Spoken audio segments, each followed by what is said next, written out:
It's 8 o'clock right now. A DeForest woman is looking to win a seat on the village board. What sparked her decision to seek the role is coming up. Plus, a Jackson County man will serve several years in prison. What for and for how long? And we've got the latest news coming out of Washington as more shakeups come to the federal government. Hear about that and more right ahead on Weekend Mornings. And thanks for joining us here on this February the 22nd. I'm Kyle Pazorski. Actress Drew Barrymore turns 50 today. And let's start with a look at the first warm forecast, and Jacob Madison has that. Hi, Jacob. Hey, Kyle. Temperatures continuing to improve, rather, but they are still cold at this hour. Right now, 14 degrees in Madison. A lot of the areas seeing current temperatures in the lower teens and upper single digits. As we take a look at the wind chills, though, they are mostly above zero, which is a change from what we've seen a lot this week during the morning hours. Still seeing a few locations, though, with those wind chills below zero. Some of those areas in far southern Wisconsin dealing with a little bit more wind at this hour. But as we look at the temperature change, not just for Wisconsin, but a lot of the Midwest, many locations up around 10 to 20 degrees warmer than this time yesterday. So we're not the only area seeing those temperatures continue to improve. Checking out the current radar, right now we are very dry. There are some flurries in northern Wisconsin, but southern Wisconsin should be dry for much of the day. We'll see plenty of sunshine, highs near 30, winds around 10 miles per hour. So temperatures are going to be still a little bit below normal for this time of the year, but obviously it will feel a lot better considering just what we just went through with those bitterly cold temperatures earlier in the week. And La Crosse, very similar forecast, plenty of sunshine, winds around 10 miles per hour. And temperatures will only get better from here. I'll talk more detail about that coming up a little bit later. All right, Jacob, we'll check back in just a bit. Topping our news, a DeForest woman is seeking a spot on the village board following a hotly contested fluoride debate. It was just a short while ago when the board voted 4-3 to remove the fluoride from the city's drinking water. The move led some community members to engage in the local politics, and that includes Alicia Williams, who is now running as a write-in candidate. And as for why, well, this is what she has to say. When I was looking at the board, there was no representation for anyone with kids. So I was like, hey, you know what? I'd like to be a voice out there. So I put my name in the hat. Right now, the DeForest Village Board consists of 6 trustees and a village president, and 4 of the seats are up for election in April. The deadline to submit official nomination papers has now passed, but anyone in DeForest can run as a write-in candidate by filling in the campaign registration paperwork with the clerk. Meanwhile, up north in Jackson County, a man there has been sentenced for a 2023 home invasion and stabbing incident. Anthony Sylvester, the fourth, will spend 8 years in prison, followed by 6 years of extended supervision. Judge Daniel Dean handed down the sentence on Friday. Sylvester took a plea deal in November and was convicted of first-degree reckless injury. He originally faced an attempted homicide charge. Hamas has freed the first 5 of 6 Israeli hostages due to be released Saturday under the fragile ceasefire deal. The 5 included 3 Israeli men seized while attending the Nova Music Festival, and a 4th that was abducted while visiting his family in southern Israel on October 7th. The 5th man released and the 6th due to be freed later today have been held by Hamas for around a decade since they each entered Gaza on their own. And staying overseas, the confirmed human remains of Israeli hostage Shiri Bibas has been returned. This is according to a statement from her family. An earlier misidentification this week threatened to derail the ceasefire deal between Hamas and Israel. Hamas had said it was investigating a possible error in identifying these remains. The Bibas family is now calling for the return of the remaining hostages held in Gaza, with all those that are being released today. Back here in the United States, late Friday night, President Trump abruptly fired the chairman of the Joint Chiefs of Staff. The major leadership change for the nation's military comes as more federal workers are being fired. CBS's Bradley Blackburn has the latest. The chairman of the Joint Chiefs of Staff, Air Force General C.Q. Brown, is now out of his job, along with 2 other senior military leaders. In a Truth Social post, President Trump wrote, "I want to thank General Charles C.Q. Brown for his over 40 years of service to our country," adding he is a fine gentleman and an outstanding leader. The chairman was the 2nd black general to serve in the role, and his support for diversity and equity in the ranks had been criticized by Defense Secretary Pete Hegseth. The president is nominating retired Air Force Lieutenant General Dan Kane to be the next chairman. The change in leadership comes as the Pentagon plans to cut 5,400 probationary workers next week, part of a wave of federal job cuts driven by Elon Musk's Department of Government Efficiency. We want to streamline our country. We want to streamline, because you know why? Because we want our country to survive and thrive. Some lawmakers, like Republican Congressman Kevin Hern in Tulsa, are facing questions from constituents. Will you call Elon Musk in to testify under oath? My concern right now, and I think I speak for a lot of Americans, is Elon Musk. On Friday, President Trump also hinted at changes for the U.S. Postal Service. It'll be a form of a merger, but it'll remain the Postal Service. Sources tell CBS News the administration is considering moving the independent federal agency under the Commerce Department. Bradley Blackburn, CBS News, New York. Additionally, some of the administration's moves are facing challenges in court. A judge has blocked President Trump's executive order to end government grants for groups that promote diversity, equity, and inclusion. And the Supreme Court has ruled a government watchdog fired by Trump can remain in his position temporarily ahead of a hearing this next week.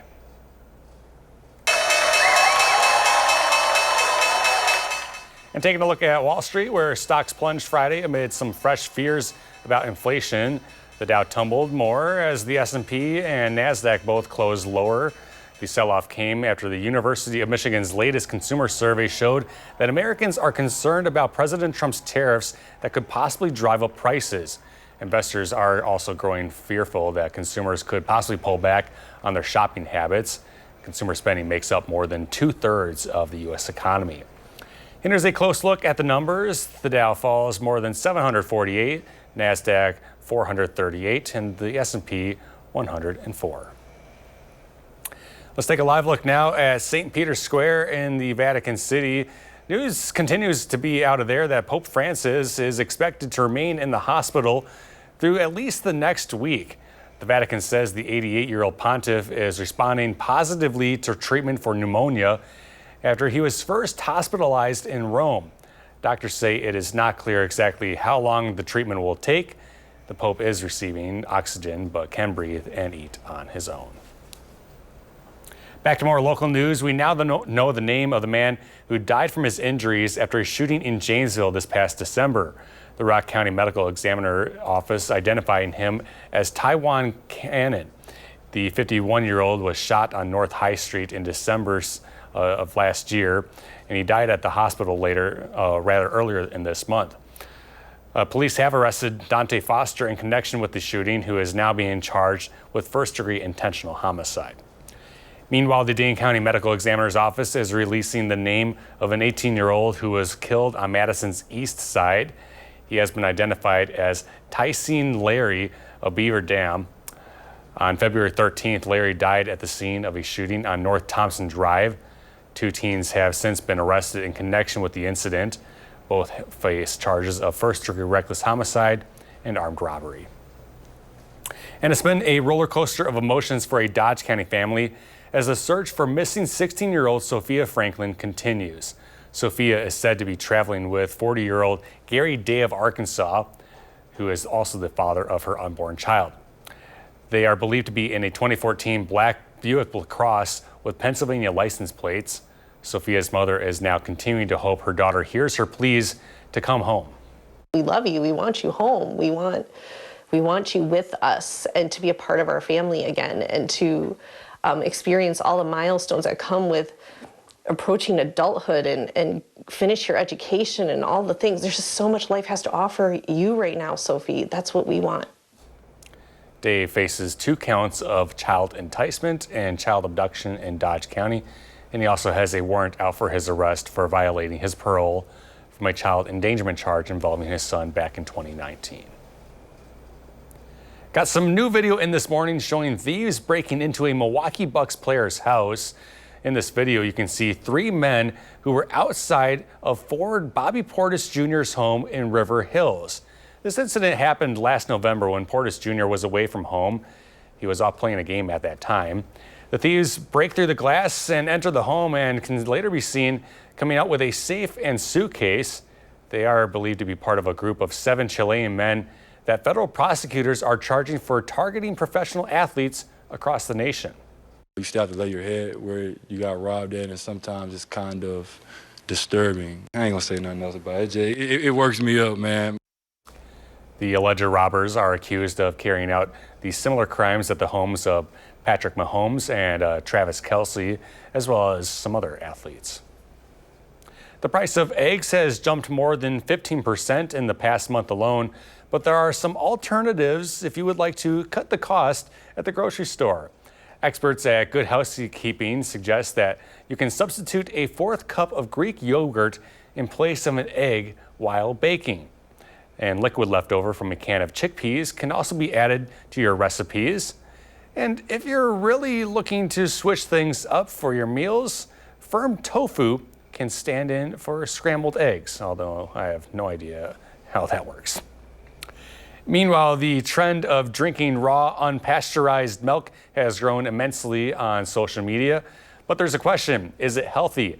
Doctors say prior to the required pasteurization of milk, up to 25% of foodborne illnesses came from it. Milk is pasteurized by applying high heat over a short period of time, which kills bacteria without removing the nutrients that are found in milk. Doctors warn against drinking raw milk and urge anyone interested to research the risks. If you blindly follow instructions that you see on social media, you could be hurting yourself or your loved ones, and so I wouldn't recommend that. The trend of drinking raw milk does come as bird flu is impacting dairy herds across the country, which has created concerns from doctors that the disease could more easily jump to humans. Coming up on 8/11, still ahead this morning, got a few things you should look forward to this weekend, including a popular rodeo coming to Madison. But first, Jacob is back with a check of the full first warn forecast as we wake up with a live look outside. This is the Weekend Mornings.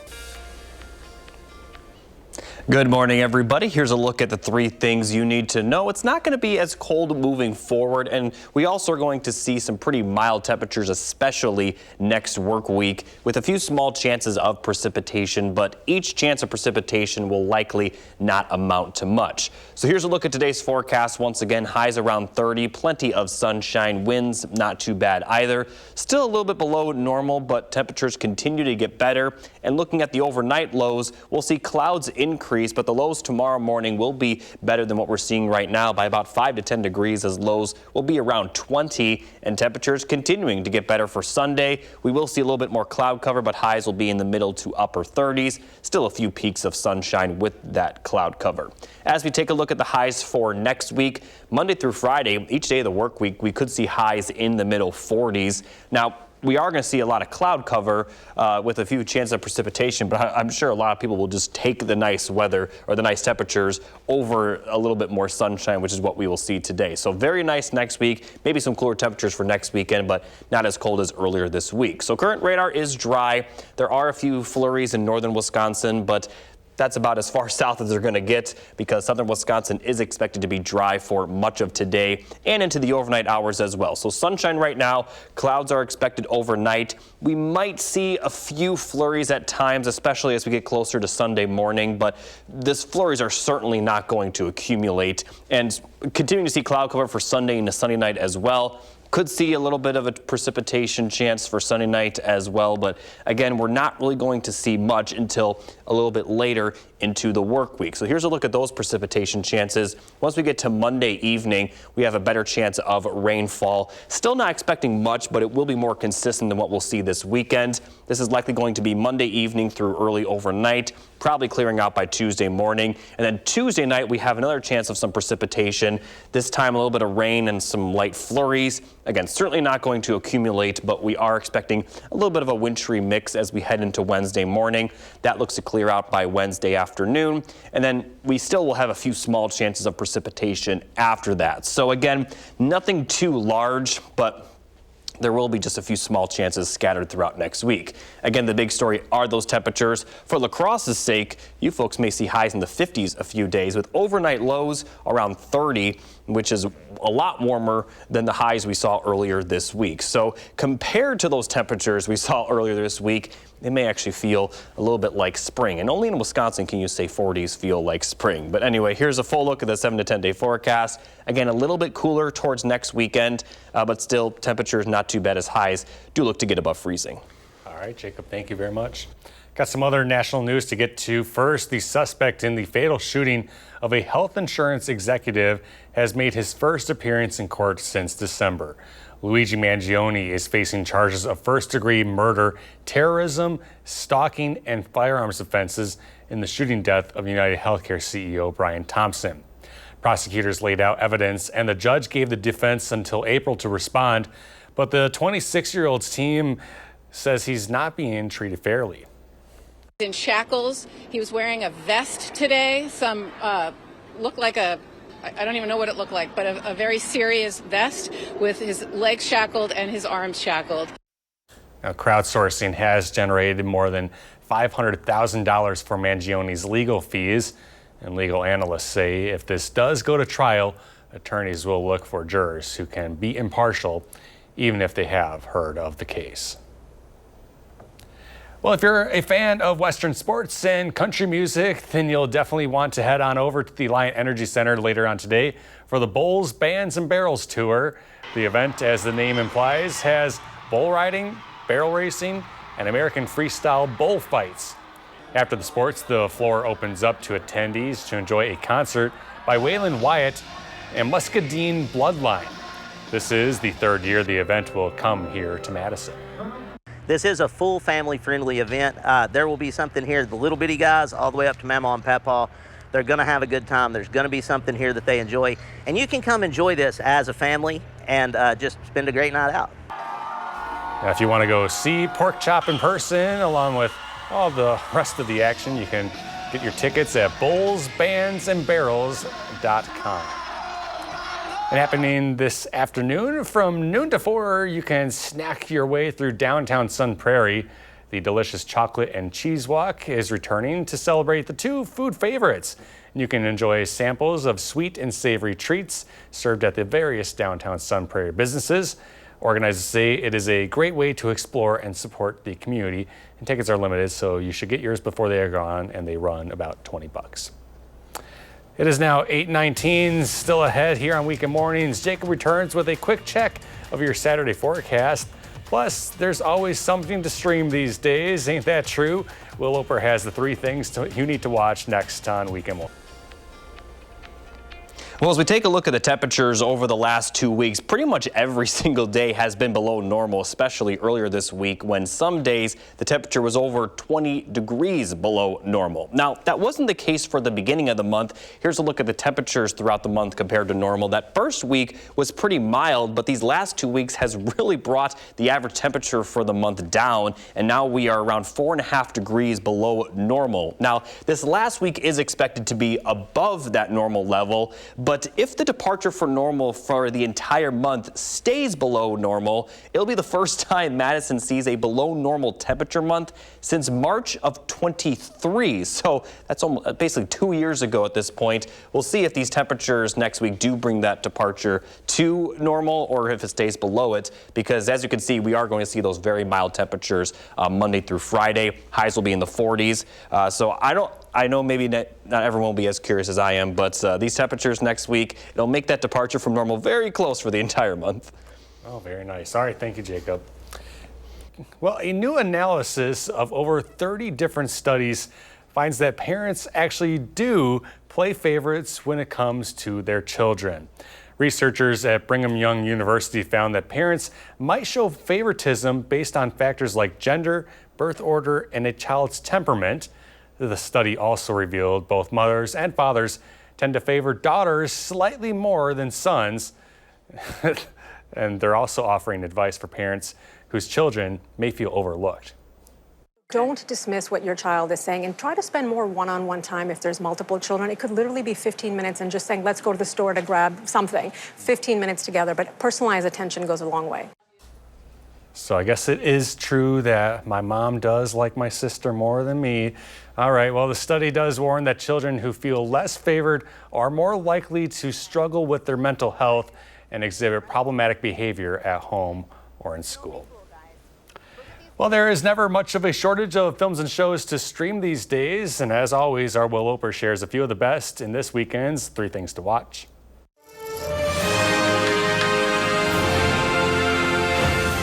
Our hotel is the best in the world. At the end of the week, you will be an entirely different person. Get swept up in the drama of the 3rd season of The White Lotus, newly streaming on Max. I hope you enjoy Thailand. We usually go to the Caribbean.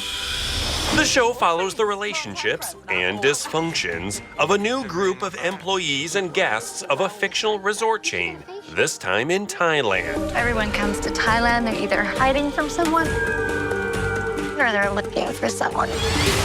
We made it to the state championship. Girl, why are you so sweaty? You got this! Okay. Watch 8 different stories surrounding a softball game in Win or Lose, newly streaming on Disney+. Everyone is chasing the feeling of a win. Everyone makes it look so easy. I feel like I'm barely hanging on.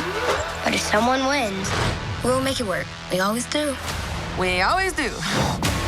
London, the lion's den. And dive into the criminal underbelly of 1880s London with 1,000 Blows, newly streaming on Hulu.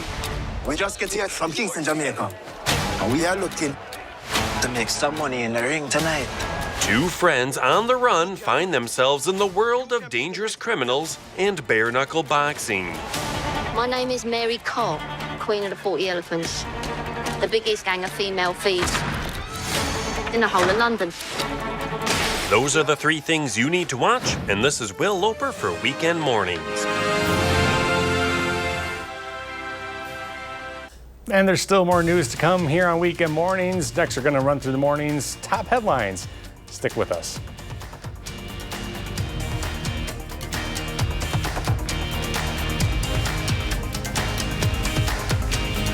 Just past 8:30 right now, taking action. Ahead, we'll hear why some DeForest community members are becoming more engaged with their local politics following the hotly debated decision. Plus, as the search continues for a missing Beaver Dam teen, we've got the message from her mother as she speaks out for the first time. This is Weekend Mornings, and once again, we do thank you for joining us. I'm Kyle Pazurski here on this Saturday, February the 22nd. Actress Drew Barrymore turns 50 today. And Jacob Montesano has the first one forecast. We start there. Hi, Jacob. Hey, Kyle. Temperatures getting a little bit better, although still on the colder side. Right now, 14 in Madison. That's been the temperature actually the entire morning. A few areas in the single digits. A little bit of wind out there, which is still causing some locations to have below 0 wind chills. But trust me when I say this is the last morning, at least for the next several mornings, where we're going to have wind chills even close to 0. Because tomorrow it will get better. Temperatures continuing to warm up. But as we take a look across the Midwest, we're not the only area seeing these warmer temperatures. Pretty much the entire Midwest around 10 to 20 degrees warmer than this time yesterday. And we also at this point in time are very dry. We're going to be very sunny today, so it may actually have make the temperatures feel a little bit better. Highs will be around 30, winds only around 10 miles per hour, so not too bad in that department. Those southwesterly winds, though, will be what brings those warmer temperatures in. La Crosse, very similar forecast, highs near 30, plenty of sunshine. Looking across the area, highs in the 20s for the most part, plenty of sunshine. As we get into the overnight hours, we are going to see more clouds develop, and we'll see lows kind of around 20. So again, still better than what we're seeing this morning. And then for tomorrow, temperatures will be even warmer, and they're just going to continue to warm up for the work week. I'll talk about that and show you a few chances of precipitation coming up a little bit later. All right, Jacob, I think we'll check back in just a bit. Now, with the primary election behind us, candidates and voters are now looking ahead to the April 1st vote. And in one village, the local government has a lot more eyes on it than ever before. Our Mandy Himes takes us to DeForest. The DeForest Village Board has been flooding with discourse for months now over concerns about keeping fluoride in the community drinking water.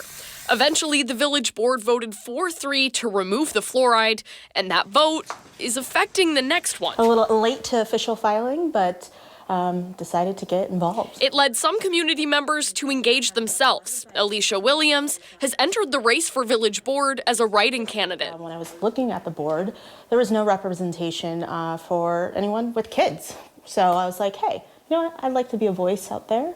So I put my name in the hat. She says it wasn't just the final fluoride vote, but the discourse around the discontinuation that got her thinking. Let's learn how to disagree with our neighbors, but, you know, in a different format. The DeForest Village Board consists of 6 trustees and a village president, 4 of which seats are up for election in April. The deadline to submit official nomination papers has passed, but anyone in DeForest can run as a write-in candidate by filing campaign registration paperwork with the clerk. I think people want civility. They want someone who's going to have, you know, a professional public discourse.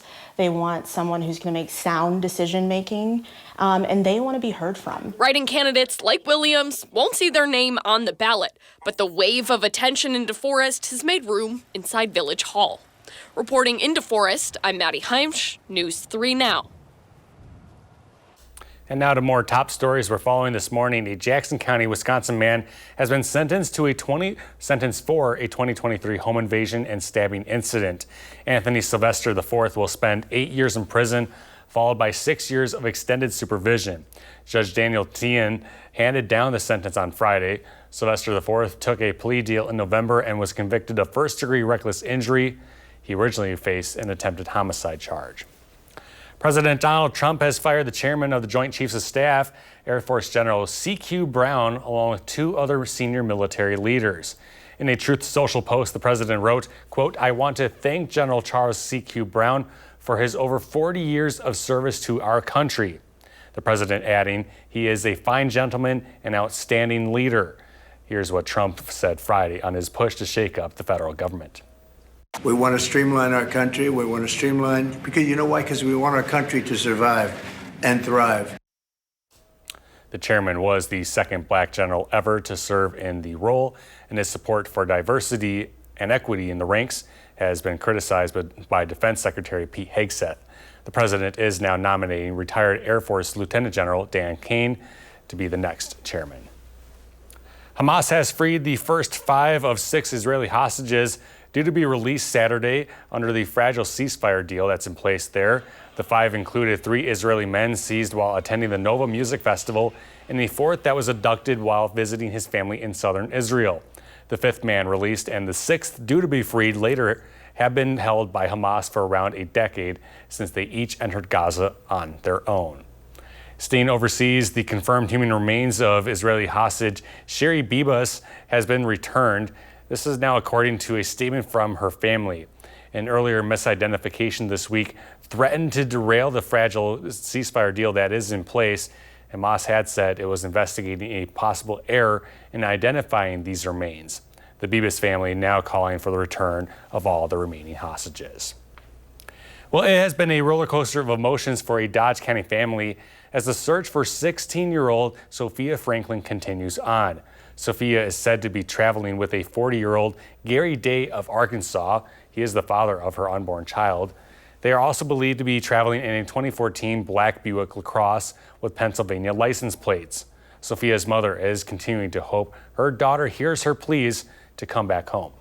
We love you. We want you home. We want you with us and to be a part of our family again and to experience all the milestones that come with approaching adulthood and finish your education and all the things. There's just so much life has to offer you right now, Sophie. That's what we want. Day faces 2 counts of child enticement and child abduction in Dodge County, and he also has a warrant out for his arrest for violating his parole from a child endangerment charge involving his son back in 2019. It is now 8:37, still ahead. Got some fun events to occupy you this weekend here in the 608. Plus, here's a look at today's day in history.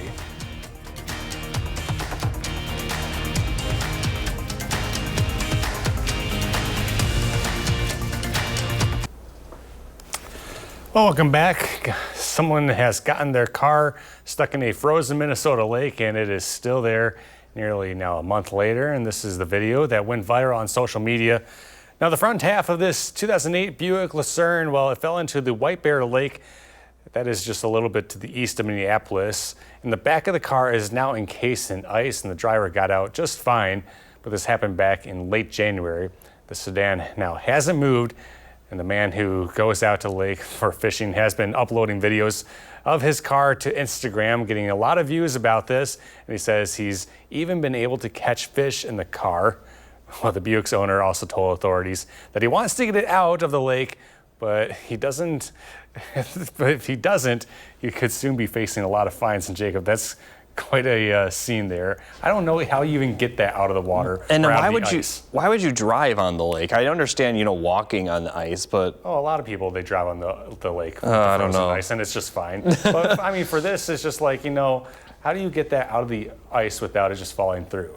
And I don't know. I is he guess fishing out of you the car? probably should just wait for the ice to melt and I then just guess. pull it out. I mean, your car might be ruined by then, but I don't know. Anyway, let's move on. Here's a look.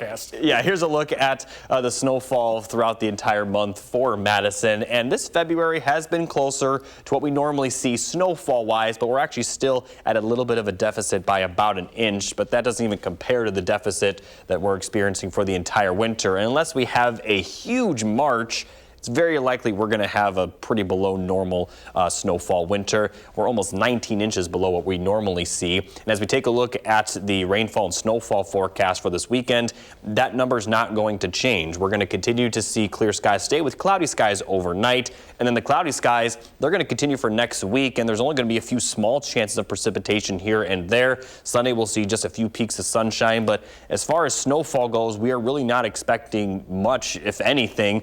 The best chance of precipitation will be in the form of rain by the time we get to some of the overnight hours next week. So that snowfall deficit, that's likely going to continue to grow before it shrinks. All right, Jacob, thank you. Well, here is a sure sign that spring is on the way. The Wisconsin Fishing Expo is taking place this weekend at the Alliant Energy Center in Madison. The show today runs from 9 to 7 and Sunday 9 to 4. Admission is $12 for adults, and kids 12 and under are free. The Wisconsin Fishing Expo is among the largest fishing consumer shows in the Midwest. And if you're still thinking that winter is happening, well, you can head to Paoli this weekend to get festive and frolic at the 7 Acres Dairy's first winter carnival. Tickets for adults are $10, $7 for kids, and those 3 and under are free. And this ticket includes live music, a petting zoo, outdoor activities, a polar dip, sauna, and a hot cocoa bar. There will be other things as well with this purchase.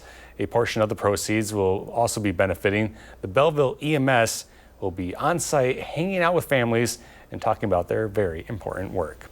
Cool stuff happening this weekend. Well, still to come, Zach checks in with Friday's sports headlines. Plus, Jacob is back with the full first warn forecast as we take another live look outside at the Madison Beltline. Stick with us.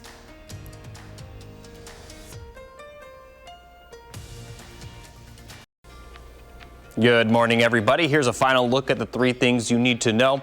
We aren't going to be as cold moving forward, and especially during the work week next week, we're going to be very mild. A few small chances of sprinkles and flurries, but for the most part, we're not going to see much in the form of precipitation moving forward. So here's a full look at the weekend forecast for today. Highs near 30, a little bit breezy at times, but otherwise not too bad. Obviously a little bit milder compared to yesterday. For Sunday, a little bit more cloud cover, but temperatures will be a bit milder. Middle to upper 30s for highs, some rain at night, and we could see more chances of rain during some of the overnight hours next week. But most of the daytime hours, it'll be dry and certainly will be milder compared to this week. Highs in the middle 40s. Will drop down a little bit more towards next weekend, but otherwise, still not as bad as what we saw earlier this week. And I think it's safe to say what we saw earlier this week is not going to repeat itself until potentially next winter. So looking like we'll be overall a lot better going forward. Current radar very dry. A few flurries in northern Wisconsin, but this is about as far south as they're going to go.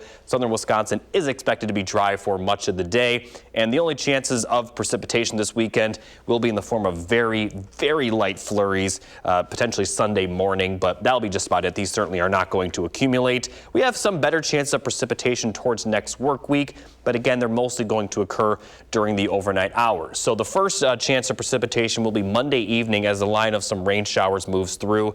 Again, not expect to see a lot of rain. The heaviest looks to stay south of our area, and it will clear out by Tuesday morning. And then Tuesday night, there's another chance of some precipitation, this time in the form of some light rain and some light snow, kind of a wintry mix. But again, the precipitation does look light, but this may last into Wednesday morning, whereas the rain Monday night will clear out before Tuesday morning. And then this rain may stick around for a good portion of the day, but again, it's not going to be very heavy. So to recap the timing of the best chances of rainfall, small chance of precipitation Sunday through Monday. Could be in the form of rain, could be in the form of snow. A little bit better chance Monday night, and then another better chance of some precipitation Tuesday night into Wednesday. But notice there's only about a 30 to 40% chance of those precipitation during that time. So again, the big story will be the temperatures, and as far as, rain or snow goes, and I say rain or snow because temperatures will kind of be on that fringe level much of next week, especially during those overnight hours, so it's still unclear how much of each we will see. But I mean, these temperatures are going to be very nice, and they're going to be accompanied by fairly dry weather as well, although we will see a lot of cloud cover throughout next week. Again, could see those cooler temperatures for next weekend, but then they look to rise back up for Monday of the following week. So overall, very, very quiet weather going forward, and very nice weather considering the time of the year, although by the end of the 10-day forecast, the average high is going to get close to 40.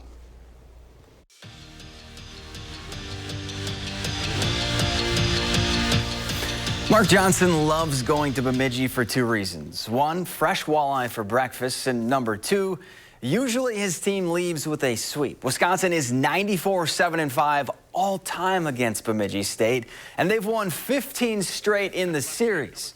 Well, Caroline Harvey needed 1 point for the most single-season points for a defender in program history, and it didn't take her long to break that record. First period, Captain KK lights the lamp for her 50th point this year. She'd also add an assist later. Badgers get the win, 6-1, the final.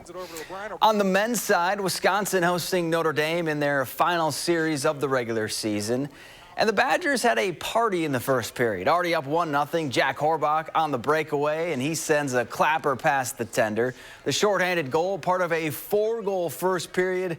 Wisconsin snaps their 6-game losing streak with a 7-3 win.